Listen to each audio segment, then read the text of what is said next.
আসসালামু আলাইকুম ওয়া রাহমাতুল্লাহি ওয়া বারাকাতুহু। আমি হাবিবুল্লাহ, আপনারা দেখছেন জিনের চিকিৎসা মিডিয়া। সম্মানিত ভাই ও বোনেরা, ইনশাআল্লাহ আজ আমি আপনাদেরকে বলে দেবার চেষ্টা করব একজন রুগীকে যেই বাড়িতে ঝিনে ধরছে ওই বাড়ি পরিবর্তন করলে ওই রুগী সুস্থ হবে কি হবে না সেই বিষয়টি। সম্মানিত ভাই, সেই উদ্দেশ্যে আজকের আমার এই ভিডিওটি বানানো। তাহলে চলুন কথা না বাড়িয়ে আজকের মূল বিষয় নিয়ে আলোচনা করা যাক।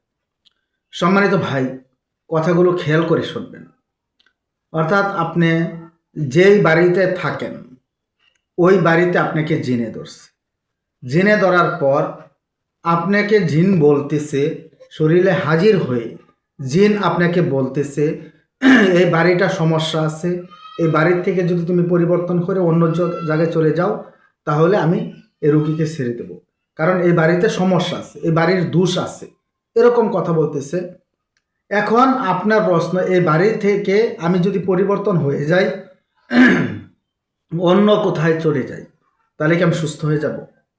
আমি বলবো না, কখনো আপনি সুস্থ হবেন না। অ্যান্ড জিন যে বলল আমি এই বাড়ি থেকে চলে গেলে আমি সুস্থ হয়ে যাব, জিন আপনাকে ধোঁকা দেওয়ার জন্য বলছে এই বাড়ি থেকে তুমি চলে গেলে সুস্থ হয়ে যাবে। কারণ আপনাকে সে পেরেশানিতে রাখতে চাচ্ছে, আপনাকে সে অন্য রকমের একটা শাস্তি দিতেছে। জিনে ধরছে তো একটা শাস্তি, আরেকটা শাস্তি দিতেছে আপনাকে বিভিন্ন রকমের পেরেশানি করতেছে। আপনারকে শুধু না, আপনার পরিবারকে এবং বিভিন্ন লোককে পেরেশানি করতেছে।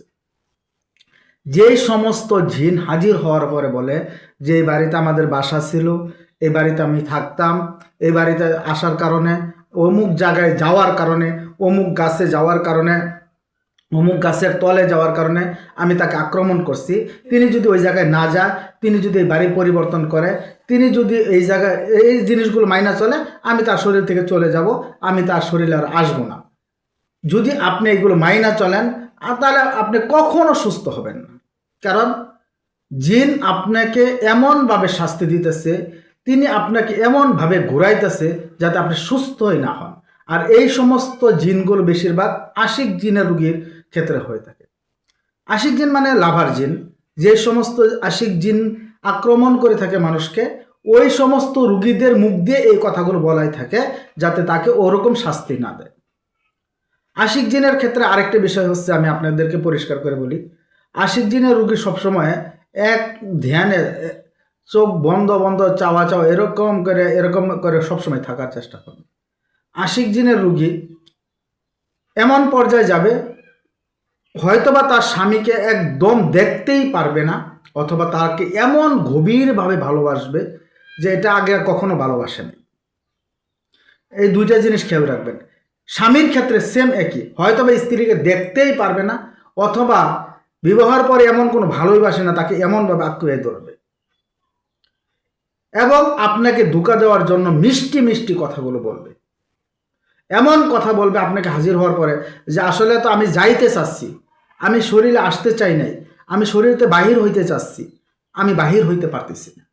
অথবা বলবে আমি কোথায় আসলাম, আমি কে, আমার তো জ্ঞান শক্তি নাই, আমাকে একদম অবশ করে দুর্বল করে পাঠিয়ে দিছে, আমি নিজেই তো নিজেকে চিনতেছি না। অথবা এরকম কথা আপনাকে বলতে পারে যে আমাকে বাহির করে দেন, আমাকে বাহির করে দেন, আমি অসহায়, আমাকে আটকায় রাখছে, আমাকে বাহির করে দেন, আমি চলে যাব, আমাকে শাস্তি দিয়েন না। এরকম আপনাকে সিস্টেমে কথাগুলো বলতে পারে। আপনি ওই টাইমে যদি আপনি ভেবে নেন যে এটা আসলে হয়তোবা তিনি বাহির হইতে চাচ্ছে, বাহির হইতে পারতেছে না, অথবা তিনি নিজেই জানে না কেন আসছে, অথবা তিনি কোথায়, এরকম একটা ভাব সৃষ্টি করতেছে, আপনি যদি এগুলো বিশ্বাস করে নেন আপনি ধোঁকা খাবেন। আপনি ওই টাইমে করণীয় হচ্ছে, কথাগুলো খেয়াল করে শোনেন ভাই, ওই টাইমে করণীয় হচ্ছে তার কোনো কথা না শুনে, তার কোনো কথা বিশ্বাস না করে, তার কোনো কথাই বিশ্বাস করে যাবেন। এমনকি আছে আপনার সাথে ঝগড়া লাগাই দেবে যে আমাকে তো অমুকে পাঠাইছে, এরকম অনেক সতরি করে থাকে তারা। কারণ আমি চেম্বারে বারবার রুগীগুলো দেখার ক্ষেত্রে আমি দেখতেছি যে বিভিন্ন রকমের কলা কৌশলী করতেছে।